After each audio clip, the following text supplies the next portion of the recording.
day. I hope I find you well today. My name is Talent Sunga from the College of Marriage, Parenting and Family Affairs. Welcome to this week's Family Affairs Monday session.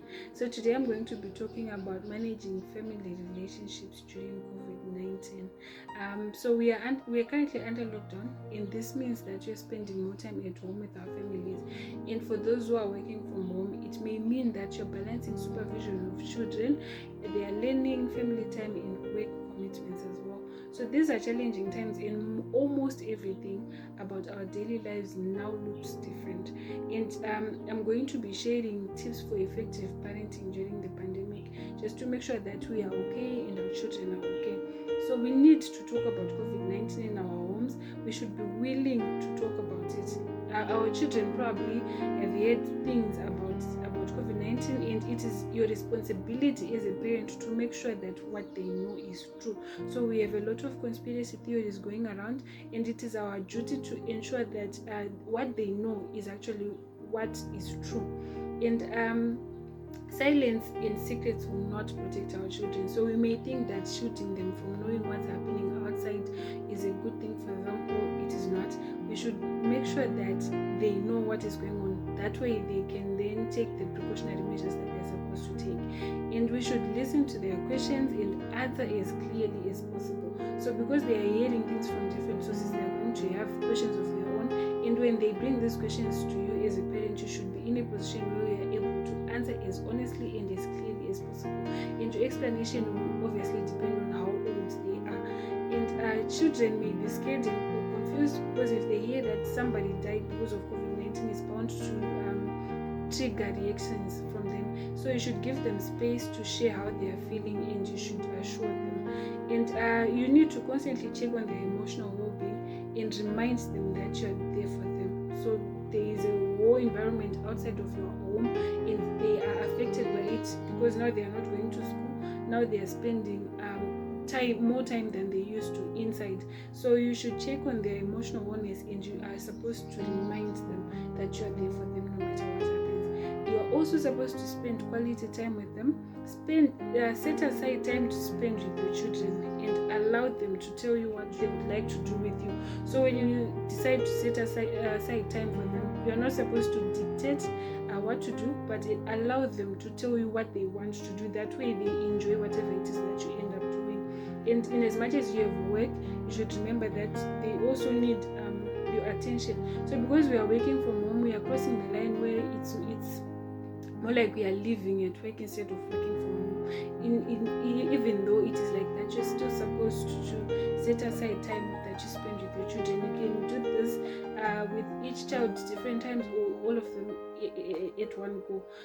Activities can include reading. You can also do chores together, exercises, and talking about things like sports. And you're also supposed to remember that give them an opportunity to talk about what they want to talk about.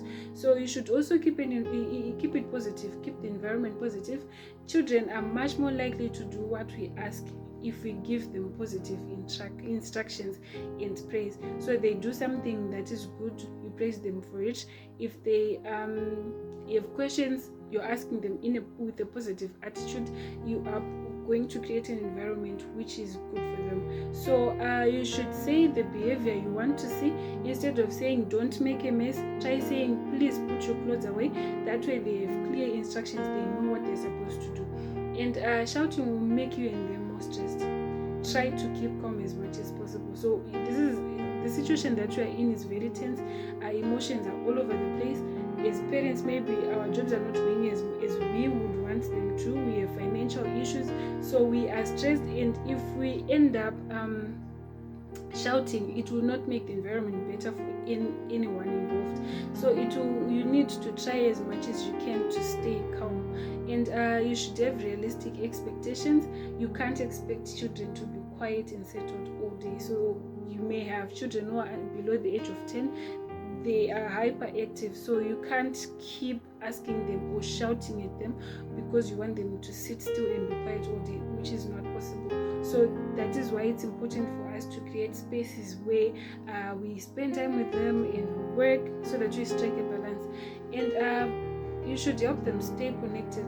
So our teens need to talk to their friends. So it is your responsibility to make sure that they are connected, and this can be through social media and other safe distancing ways, and keep them safe online. So in as much as we want our children to remain connected with their peers, to remain connected to the outside environment, it is important that we remember to keep them safe online. So things that may happen are cyberbullying. It may be exposed to harmful content like violence, and they may also be misinformed. And there are other videos where there is inciting of suicide and self-harm. So you need to make sure that you monitor their activity online. And teens may share personal information online and explicit pictures of themselves. So there are other adults out there who are predators, and our children may not know or may not recognize that this is what's happening to them, and they may end up falling for traps. So it is important that we remember to keep our children safe online. And the other thing that is very important is for us to maintain family harmony at home. So when we model peaceful and loving relationships, our children feel more secure and loved, which is something that is very important during this time that you're in.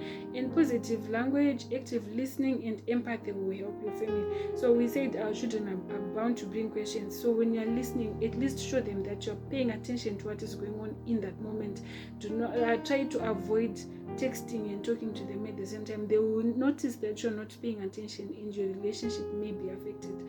And how we talk and behave in front of others is a big influence on how they behave too.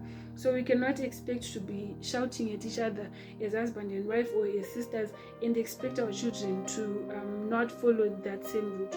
So we need to stay calm as always, like I did mention before, and we should talk kindly to everyone in the family. So it doesn't matter if it's a child, if it's someone younger than us, or if it's someone older. Make sure that you're talking in a kindly manner to everyone in the family. It doesn't matter if they're an adult or a child. And bad communication between adults in the house can have a negative impact on the children. So harmony is to be maintained at all times. And use positive language, reassuring, and be an empathetic and active listener. So these I've tried to come up with things that will promote the emotional well-being of our children as well as ours. So we also need to remember as parents that you should take care of yourself. So for you to be able to manage to keep it positive, to keep harmony in the family, and to have quality time with them, you need to take care of yourself. So remember to exercise, remember to eat well, remember to have less time that you spend looking for conspiracy theories, looking at the statistics.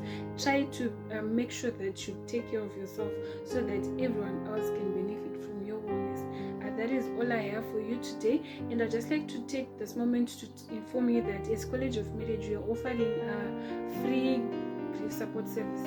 So this will be online, and if you need the service, if you know anyone who needs this, please send us a message and we'll respond to you and give you the information that you need for you to be able to attend the sessions.